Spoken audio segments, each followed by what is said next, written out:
నమస్కారం. 2017వ సంవత్సరంలో శ్రావణ మాసంలో ఆగస్టు 7వ తేదీ అంటే శ్రావణ పూర్ణిమ నాడు మకర రాశిలో శ్రవణ నక్షత్రంలో పాక్షిక చంద్రగ్రహణం జరుగుతున్నది. ఇక ఆగస్టు 21వ తేదీ సింహరాశిలో మఖా నక్షత్రంలో సంపూర్ణ సూర్యగ్రహణం జరుగుతున్నది. ఈ ప్రతి సంవత్సరం వచ్చేవి, ప్రత్యేకం కొత్త ఏమి కాదు అని చాలామంది అనుకుంటారు. కానీ ఈ రెండు గ్రహణాలకి అనేక రకమైనటువంటి వ్యత్యాసాలు అంటూ ఉన్నాయి. పూర్ణిమకి ఒక రాశిలో గ్రహణం జరిగి అమావాస్యకి మరొక రాశిలో గ్రహణం జరిగితే ఈ రెండు గ్రహణాలు ఎదురెదురు రాశిలో ఉంటాయి, అంటే సమసప్తకాల్లో ఉంటాయి. కానీ ఇక్కడ ఎలా ఉన్నాయంటే సింహరాశిలో సూర్యగ్రహణం జరుగుతుంటే మకర రాశిలో చంద్రగ్రహణం. సింహం నుంచి మకరం లెక్కేస్తే సింహం, కన్య, తుల, వృశ్చిక, ధనుస్సు, మకరం 6వ రాశి. ఇక మకర రాశి సింహరాశి, అష్టమ రాశి. అంటే ఈ రెండు గ్రహణాలు షష్టాష్టకాలు అంటారు. షష్టాష్టకాలు అంటే ఏమిటి అంటే నంది అంటే పంది, పంది అంటే నంది అని మనం సహజ ధోరణిలో చెప్పుకుని ఉంటాం. ఇక అన్నిటికంటే మరొక ముఖ్యమైన విశేషం ఉంది. మకర రాశిలో జరిగే గ్రహణం శ్రవణ నక్షత్రంలో జరుగుతుంటే సూర్యగ్రహణం మఖా నక్షత్రం జరుగుతుంది. శ్రవణ నక్షత్రం నుంచి మఖా నక్షత్రం లెక్కేస్తే అది నైధన తార, చాలా ప్రమాదకరమైనటువంటి తార కనుక నైధన తారలో జరగడం అనేది అది.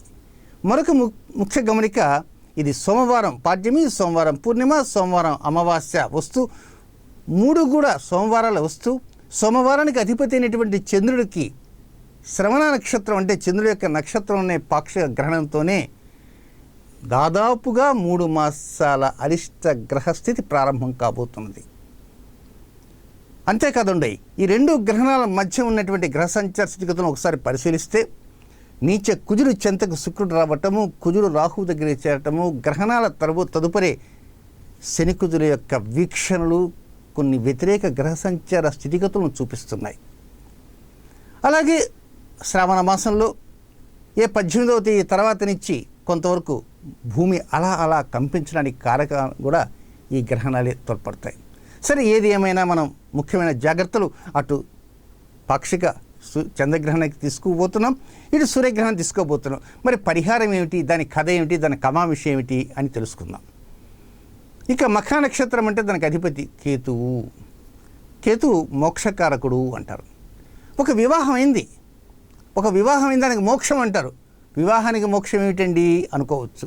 వివాహానికి మోక్షం అంటే ఏదైనా పొరపాటున ఏదైనా విచ్ఛిన్నమైంది అనుకోండి, అక్కడ కేతువు యొక్క ప్రాబల్యం ఎక్కువగా ఉంటుంది. ఏమిటోనండి నేను అప్పుల్లో కూలిపోతున్నానండి, నాకు మోక్షం ఎప్పుడో అంటారు. అంటే మోక్షం అంటే ఏమిటి, పైకి పోవటమనే కాదు. అప్పుల నుంచి విముక్తి కావాలి, ఆ రుణభారం నుంచి విముక్తి కావాలి. మోక్షం, నాకు చాలా సమస్యలు ఉన్నాయండి, ఆ సమస్య నుంచి విముక్తి కావాలి, నాకు మోక్షం ఎప్పుడు ఉంటుందో.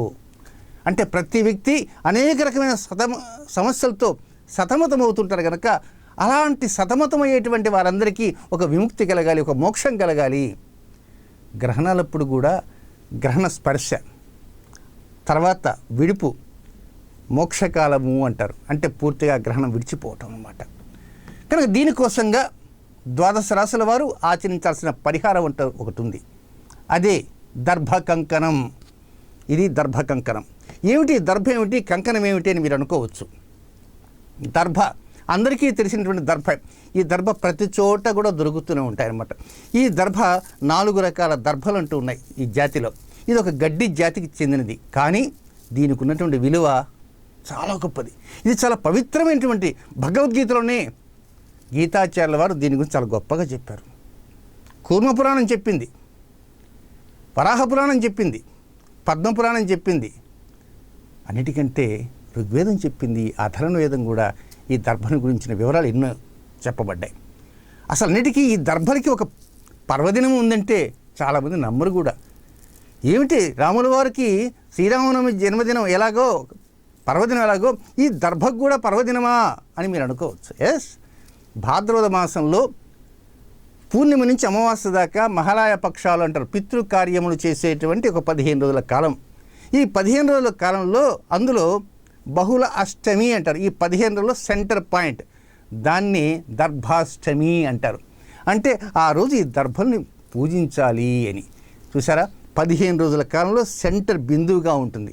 అంటే ఏమిటి ఆ రోజుకు గొప్ప విశేషం అంటే చంద్రుడు ఆ రోజున రోహిణి నక్షత్రంలో ఉంటాడు. ఒక రోహిణి లేకపోయినా ఆ దర్భాష్టమి రోజున చంద్రుడు ఉచ్చస్థానంలో ఉంటాడు.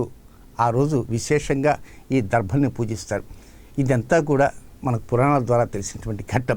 మరి ఏమిటి ఈ పరిహారం ఎలా చేయాలి అంటే, ఈ దర్భల్లో 4 రకాల దర్భలు ఉంటాయి. కొన్ని దర్భలు ఏకదళం ఉంటాయి, చివరన ఒక దళం. మరికొన్ని ద్విదళం 2 దళాలు ఉంటాయి, కొన్ని 3 దళాలు ఉంటాయి, మరికొన్ని 4 దళాలు ఉంటాయి. ఏమిటో సిద్ధాంతి గారు ఈ దళాలు ఏమిటో ఇవన్నీ మాకు ఎక్కడ దొరుకుతాయి అని మీరు అనుకోవచ్చు. అందరికీ తెలిసినటువంటివే. ఏకదళం అపర కర్మలకి, చనిపోయిన తర్వాత కర్మకాండ చేస్తున్నారు కదా, అలాంటప్పుడు ఈ దర్భ అంటే ఏకదళంతో ఉన్న దర్భ. అలాగే శుభకార్యములు, వివాహము, ఉపనయనము ఇలాంటివి చేసే సమయంలో 2 దళాలతో ఉండేటువంటి దర్భలు ఉంటాయి. ఇక మూడవది 3 దళాలతో ఉండే దర్భ ఉంటుంది. యజ్ఞ యాగాదులు జరిగే సమయాల్లో ఆ యాగానికి నలుదీసుల ఆ హోమగుండం ఉంటుంది కదా, దాన్ని నలుదీసుల ఈ దర్భలను వేస్తారు. ఇక 4వది ఉంది. ఈ 4వది ప్రత్యేకంగా గృహ నిర్మాణానికి పూరి పాకలు ఉంటాయి కదా, అలాంటి పాకలు వేసుకోవడానికి రెల్లు గడ్డి అని సహజ దూరంలో అంటారు. కానీ ఉత్తమోత్తమైనటువంటిది 2వది, దాన్ని కుశదర్భ అంటారు. కనుక ఇప్పుడు మనం ఈ దర్భల గురించినటువంటి వివరాలలోకి వెళ్ళే ముందుగా దర్భ కంకణం గురించి కూడా తెలుసుకోవాలి. ఈ దర్భని సహజంగా గ్రహణ సమయాలలో భోజన పదార్థాలమైన, ఆ తర్వాత పాలు, పెరుగు ఇలాంటివి ఉంటాయి కదా, నెయ్యి, వెన్న, వాటిపైన మనం వేస్తున్నాం. దేనికి వేస్తుంటాము? సూర్యకిరణాలు కానీ చంద్రకిరణాలు కానీ వీటిపైన పడకుండా, అంటే ఆ కిరణాల ద్వారా వచ్చి చాలా హానికరమైన కిరణాలు అన్నమాట. ఆ కిరణాలు మన శరీరానికి కూడా సోకుతూ ఉంటాయి. మనం బయట తిరుగుతూ ఉంటాం. కానీ షష్టాష్టకంలో వచ్చేటువంటి జంట గ్రహణాలు, విరుద్ధ గ్రహణాల ప్రభావం 12 రాశుల వారి మీద ఉండకుండా ఉండుట కోసమై ఈ దర్భ కంకణాన్ని ధరించాలి. ఎప్పుడు ధరించాలి? అందరికీ తెలిసింది ఒక రహస్యం ఉంది, కానీ తెలియని రహస్యం కూడా మరొకటి ఉంది. అదేమిటంటే, అందరికీ తెలిసిందేంటి? రాహుకాలము. ఇది రాహుకాలము రాహుకు సంబంధించింది. అలాగే మరొక కాలం ఉంది, అదే యమగండ కాలము అంటారు. యమగండ కాలం అంటే కేతువు యొక్క కాలము. ఇప్పుడు ఆదివారం ఉందనుకోండి, రాహుకాలం సాయంకాలం సమయంలో వస్తే మధ్యాహ్నానికి ముందే యమగండ కాలం వెళ్ళిపోతుంది. అంటే రోజులో మొదటి భాగంలో యమగండ కాలం, 2వ భాగంలో రాహుకాలం. ఇక శనివారం ఉందనుకోండి, రోజులో మొదటి భాగంలో రాహుకాలం వస్తుంది, 2వ భాగంలో యమగండ కాలం వస్తుంది. ఇక శుక్రవారం ఉందనుకోండి, మధ్యాహ్నానికి ముందే రాహుకాలం ఉంటుంది, మధ్యాహ్నం తర్వాత యమగండ కాలం ఉంటుంది. గురువారం వచ్చిందనుకోండి, మధ్యాహ్నానికి ముందే కేతుకాలము అంటే యమగండ కాలం ఉంటుంది, మధ్యాహ్నం తర్వాత రాహుకాలం వస్తుంది. బుధవారం ఉందనుకోండి, అటు రాహుకాలము ఇటు కేతుకాలము 2 కూడా ఉదయం సాయంకాలం పంచుకుంటాయి. అలాగే మంగళవారం ఉందనుకోండి, అది కూడా ఉదయ భాగంలో వచ్చేసి కేతుకాలం, సాయంత్ర భాగంలో రాహుకాలం ఉంది. కానీ ఒక్క సోమవారం మాత్రం ఆ రాహుకాలము ఈ కేతుకాలము 2 కూడా మధ్యాహ్నం లోపలనే వచ్చేస్తాయి, మధ్యాహ్నం లోపల వెళ్ళిపోతాయి. అదే మనకు కావాల్సిన ఆశ్చర్యకరమైన విషయం. సోమవారం చంద్రుడి యొక్క వారం. కర్కాటక రాశికి అధిపతి చంద్రుడు. 7 గంటల 30 నిమిషాల నుంచి 9 గంటల దాకా రాహుకాలం ఉంటుంది. 10 గంటల 30 నిమిషాల నుంచి 12 గంటల వరకు సూర్యుడు నడినెత్తి వచ్చేంత వరకు కేతుకాలం ఉంటుంది. సో ప్రతి సోమవారం కూడా సూర్యోదయం నుంచి మాధ్యాహ్న కాలం ప్రారంభం దాకా ఉన్నటువంటి సమయంలోనే అటు రాహుకాలం వెళ్ళిపోతుంది, ఇటు కేతుకాలం వెళ్ళిపోతుంది. కనుక ఈ గ్రహణాలు జరిగే ఆగస్టు 7వ తేదీ సోమవారం దగ్గర నుంచి 16 సోమవారాలు ప్రతి ఒక్కరూ కూడా, నమ్మకం ఉన్నటువంటి వారందరూ కూడా 12 రాశుల్లో ఉంటారు కనుక వారు ఈ గ్రహణ శూలలు, గ్రహణ ప్రభావాలు, అటు చంద్రగ్రహణ ప్రభావం కావచ్చు, ఇటు సూర్యగ్రహణ ప్రభావం కావచ్చు, 2 గ్రహణ ప్రభావాలు లేకుండా ఉండాలి అంటే ఈ దర్భ కంకణ ధరించాలి. ఎలా ధరించాలి? ఎడిదిరిగి ఈ దర్భ మనకు దొరుకుతుంది కనుక 2 కానీ 3 కానీ ఈ పోచలు అలా తీసుకోండి. దీన్ని 3 కానీ 5 కానీ మన ఇష్టం, వాటిని జడ అల్లినట్టుగా అల్లుకుంటూ రావచ్చు. కొంచెం దీనికి నీటిని కనుక కొద్దిగా స్పర్శించే విధంగా నీటిని తడిపారంటే మనం ఎటు కావాలంటే అటు వంగుతుంది. ఈ ప్రకారంగా జడ అల్లినట్టుగా అల్లి ఆ తర్వాత దీన్ని మళ్ళీ ఏం చేస్తాము, ఒక రింగు చుట్టినట్టుగా చుట్టుకుంటాం. అంటే కొసన ఇలాగా తయారైపోతుంది. ఇలా తయారైనటువంటి ఈ కంకణాన్ని ఆగస్టు 7వ తేదీ నేను ఉదయాన్నే సూర్యోదయం తర్వాత స్నానం చేసేసి ఇలా తగిలించేసుకుంటాను. అంతే. ఇది 7వ తేదీ రాత్రి గ్రహణం అయిపోయేంత వరకు ఉంటుంది. తర్వాత భద్రంగా తీసి పెడతాను. తర్వాత సోమవారం వేస్తాను. ఆ తర్వాత 3వ సోమవారం అంటే ఆగస్టులో 7వ తేదీ సోమవారం, 14వ తేదీ సోమవారం, 21వ తేదీ సోమవారం, 28వ తేదీ సోమవారం. ఆ తర్వాత సెప్టెంబర్ నెలలో 4వ తేదీ సోమవారం, 11వ తేదీ సోమవారం, 18వ తేదీ సోమవారం, 25వ తేదీ సోమవారం. ఆ తర్వాత అక్టోబర్ నెలలో 2వ తేదీ సోమవారం, 9వ తేదీ సోమవారం, 16వ తేదీ సోమవారం, 23వ తేదీ సోమవారం, 30వ తేదీ సోమవారం. తర్వాత నవంబర్ నెలలో 6వ తేదీ సోమవారం, 13వ తేదీ సోమవారం, 20వ తేదీ సోమవారం. మొత్తం 16 సోమవారాలు ఇదే కంకణం. అంటే సోమవారం సమయాల్లో ఉదయం నుంచి సాయంకాలం వరకు సూర్యుడు అస్తమించే వరకు మాత్రమే ధరించండి. ఆ తర్వాత మీ కంకణాన్ని భద్రంగా ఒక కవర్లో తీసి భద్రం పెట్టుకోండి. ఈ వారం తండ్రి గారు ధరించిన కంకణాన్ని వచ్చే వారం కుమారుడు కానీ, లేక అల్లుడు కానీ, కోడలు కానీ, లేక కూతురు కానీ, లేక శ్రీమతి కానీ, పెదనాన్న కానీ, చిన్నాన్న కానీ, మేనమామ కానీ, మేనడు కానీ, పక్కింటి ఆయన కానీ, వాచ్మెన్ కానీ ధరిస్తారేమో. నెవర్. మీ కంకణాన్ని మీరే ధరించడానికి ప్రయత్నం చేయండి.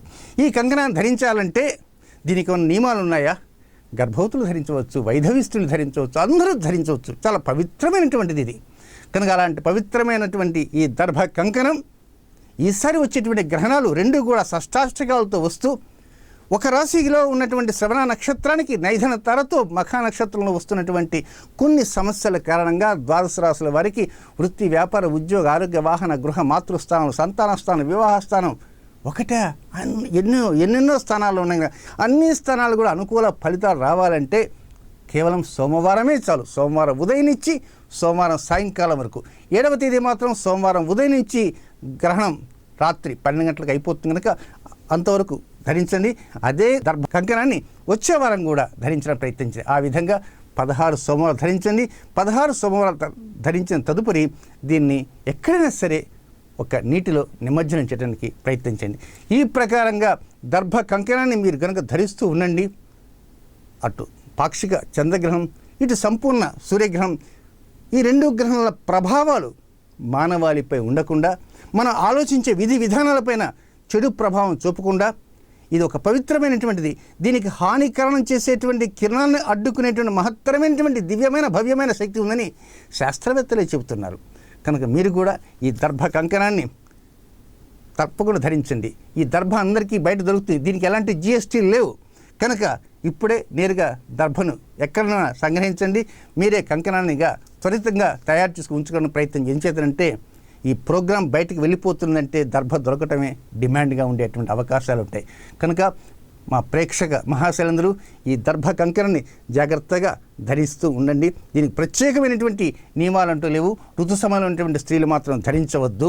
అలాగే మహిళ సంబంధంగా కొంతమంది ఉంటారు. మహిళగా ఉన్నటువంటి వారు తప్పకుండా ధరించండి. ఎలాంటి ఇబ్బందులు అంటూ ఏమీ లేదు.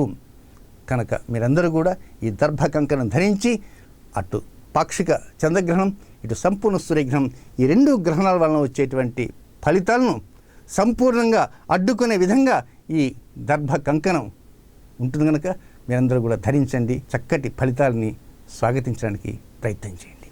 నమస్కారం.